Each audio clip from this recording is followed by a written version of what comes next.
بسم الله الرحمن الرحيم.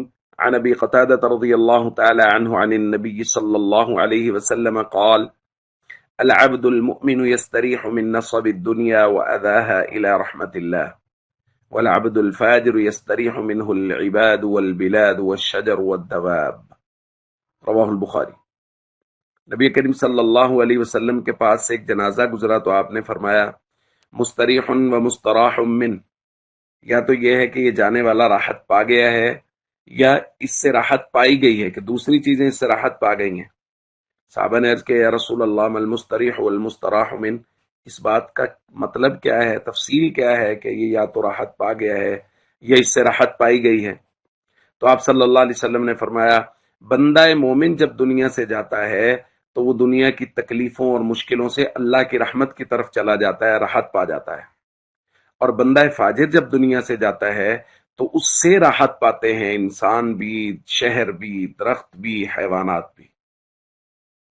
تو دوستو، جو بندہ بھی دنیا سے جاتا ہے وہ دو حالتوں میں سے ایک حالت پر ہوتا ہے، یا تو یہ ہے کہ وہ اللہ کی رحمت کی طرف راحت پا کے چلا جاتا ہے کہ دنیا کی تکلیفوں سے، مصیبتوں، دکھوں سے وہ اللہ کی رحمت کی طرف چلا جاتا ہے کہ وہ نیک اعمال کر رہا تھا، وہ اللہ کی رحمت کی طرف منتقل ہو گیا۔ یا یہ ہے کہ دوسرا عبد فاجر، حضور نے فرمایا کہ اپنی بدعمالیوں کی وجہ سے اس نے نحوست ڈالی ہوئی تھی، درختوں پر بھی، شہروں پر بھی، اپنے بد اخلاقیوں کی وجہ سے جانور بھی اس سے پریشان تھے، انسان بھی اس سے پریشان تھے کہ جب بھی یہ دنیا سے گیا تو انسان بھی خوش ہو گئے کہ جان چھوٹی، یہ چلا گیا۔ درخت جن پر بد اعمالیوں کی نحوست پڑ رہی تھی وہ بھی، حیوانات بھی ہو گئے اس سے راحت ملی، یہ جان چھوٹی، یہ چلا گیا۔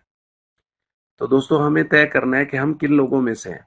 ہم دنیا سے اللہ کی رحمت کی طرف منتقل ہوں گے، یا خدا نخواستہ اپنی بدعمالیوں کی وجہ سے ہم ایسے ہوں گے کہ ہم جب دنیا سے جائیں گے تو جانور بھی خوش ہوں گے، انسان بھی خوش ہوں گے، شہر بھی خوش ہوں گے کہ اس کی بدعمالیوں کی نحوست ہم پر پڑتی تھی۔ نیک اعمال کریں تاکہ اللہ کی رحمت کی طرف منتقل ہوں۔ السلام علیکم ورحمۃ اللہ وبرکاتہ۔